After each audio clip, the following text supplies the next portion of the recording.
Hello, Zulis, and welcome to a special opening video that I've prepared. So, for those of you that don't know, about a month ago, in a Japanese magazine announced that there was going to be a special alternate art firewall dragon released in, I think, last week's issue of Weekly Shonen Jump, a manga magazine in Japan. So when I saw it, I knew that I just had to get this Firewall Dragon, especially since I didn't manage to get the real one in my Code of the Duelist booster box opening. So I tried searching online, but I couldn't really find a way to pre-order it. But I asked a friend and I found out that she was actually heading to Japan like on the week that the magazine was about to be released. So I asked her to get it for me and she did. And here it is. So this is actually just the paper snippet containing the card that was cut out from the magazine itself, because the magazine was quite bulky and she didn't really want to bring the whole thing back to Singapore. So right here we have, this is what the card actually looks like. Unlike the usual Firewall Dragon in all of its like sapphire blue glory, this is like Firewall Dragon in its like firewall mode. So it's like, I guess, trying to repel like viruses or invasions, and it's like got its shield up and all of the cybernetic lines on its body are flaring up red. It looks super awesome. There we have Yusaku at the bottom.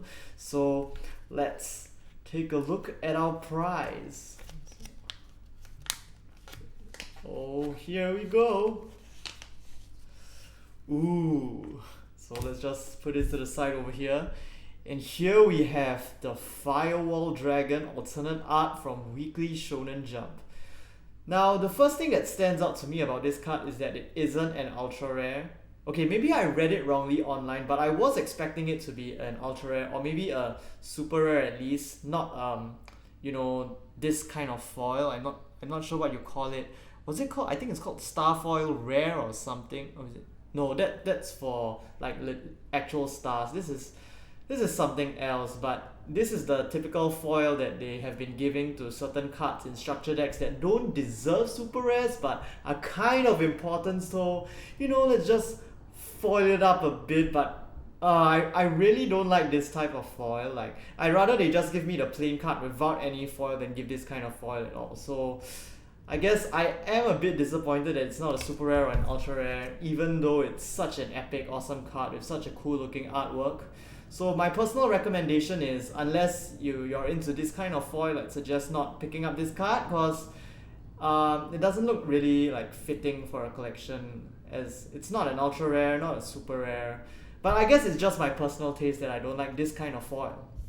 On the other hand, I would like to announce that I managed to pick up the actual Firewall Dragon from a friendly seller somewhere around Singapore. So we can compare the two artworks here right now. So this is like Firewall Dragon in its sort of basic mode with all the blue light and blue markings and stuff. And this is it in its like, I guess, I'll just call it like Firewall Defense mode. I mean, cause he's like all red and fire. So nice. Looking at the two dragons side by side. Really glad I managed to, despite the foil, I'm still really glad I managed to get both of them. Can't wait to use them out in my new Cybers deck, even though like I've already picked up Topologic Bomber Dragon as my new like ace monster for this generation, at least for my Cybers deck. So with that said, just wanted to show you guys my two new Firewall Dragons.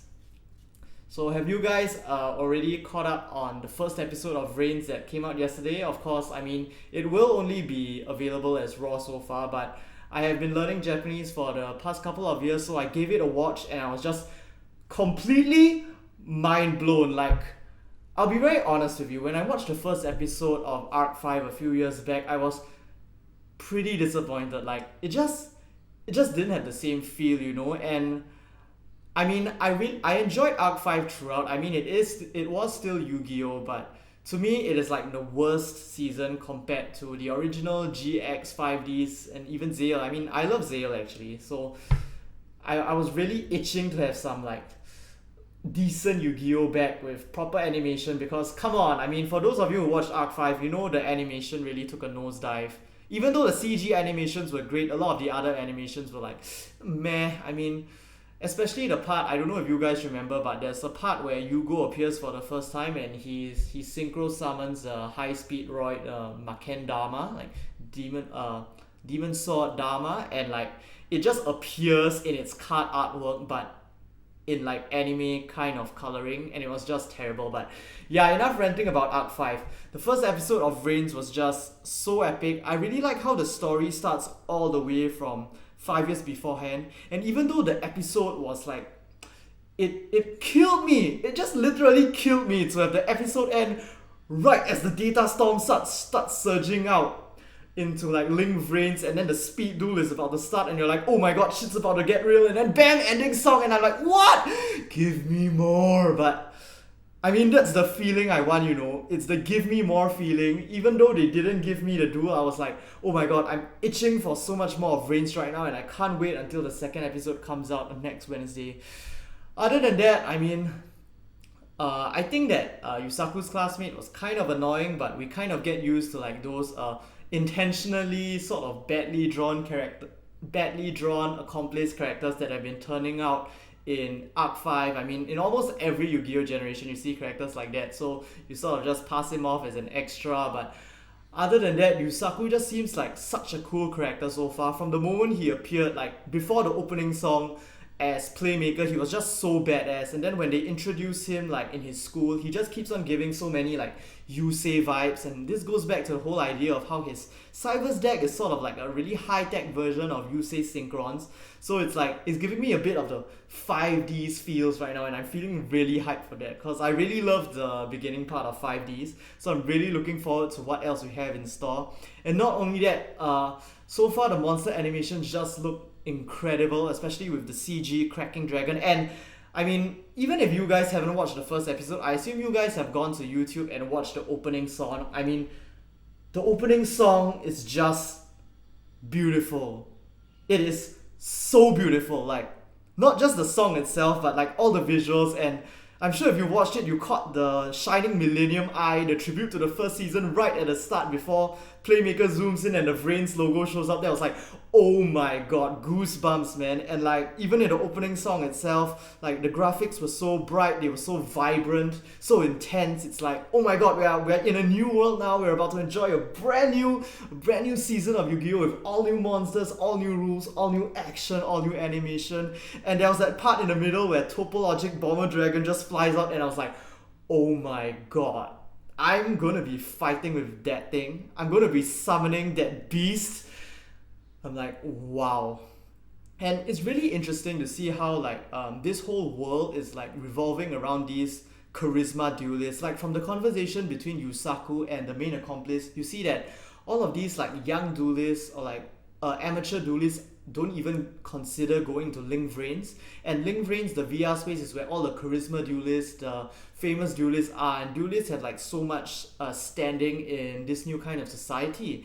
And of course, the Knights of Hanoi and Soul Technology as well, they just appear so mysterious. And like I think it was the female protagonist's older brother who's working for Soul Technology. He meets with I guess I should have put like a spoiler warning at the start, but oops, too late. But yeah, basically he meets with like I think his higher ups from Soul Technology, and like they're all represented by chess pieces. And oh my god, that was just really cool. Like anything to do with like a sort of chess ranking system is cool in my book. So I assume Bishop, the one he talked to, is like the lowest ranking of the chess people, and then eventually Yusaku will have to fight Bishop and make his way up to Queen and King and stuff like that.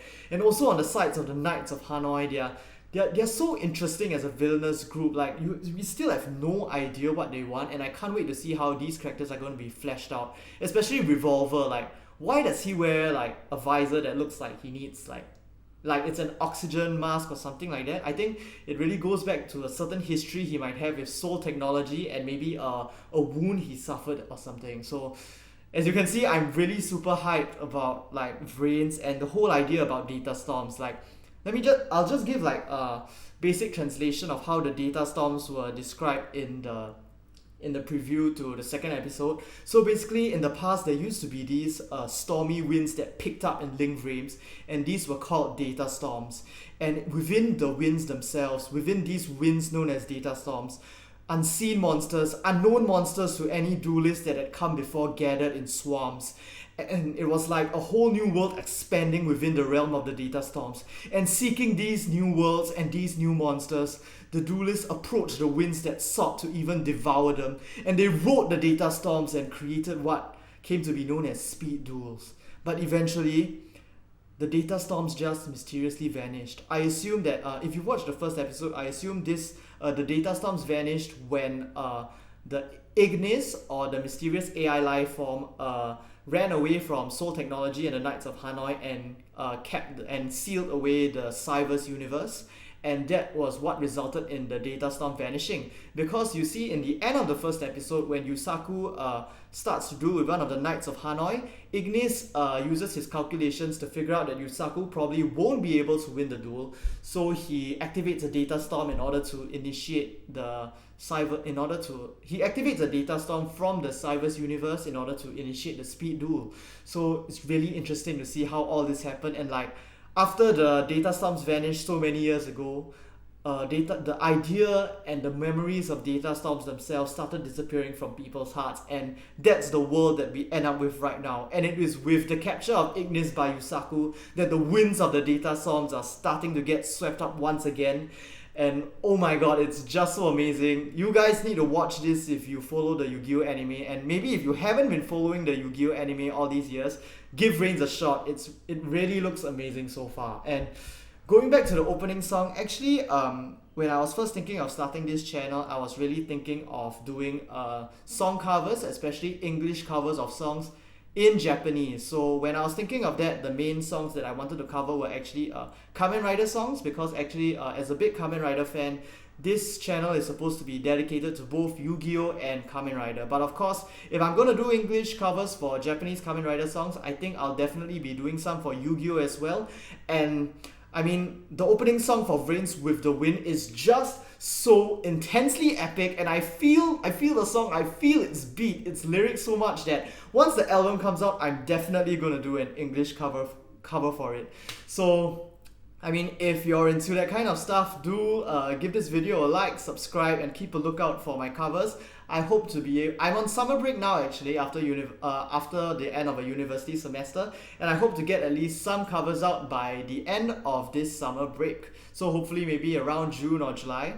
And if you'd like to see more Yu-Gi-Oh related opening stuff as well, definitely keep a lookout. This weekend, in fact, the collector's pack, which includes all the fantastic monsters that came out in the climax of Arc 5, will be coming out. So do subscribe so that you can catch the moment I upload the opening on YouTube and watch me pull all those awesome cards such as Odd Eyes Venom Dragon. So before I end off the video, I'm just so hyped about Reigns. I'm just gonna leave you guys with a short Japanese cover of the opening so far.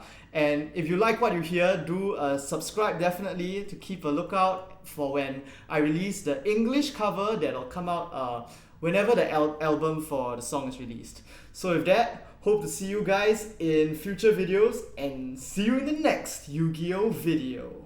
Reigns is awesome.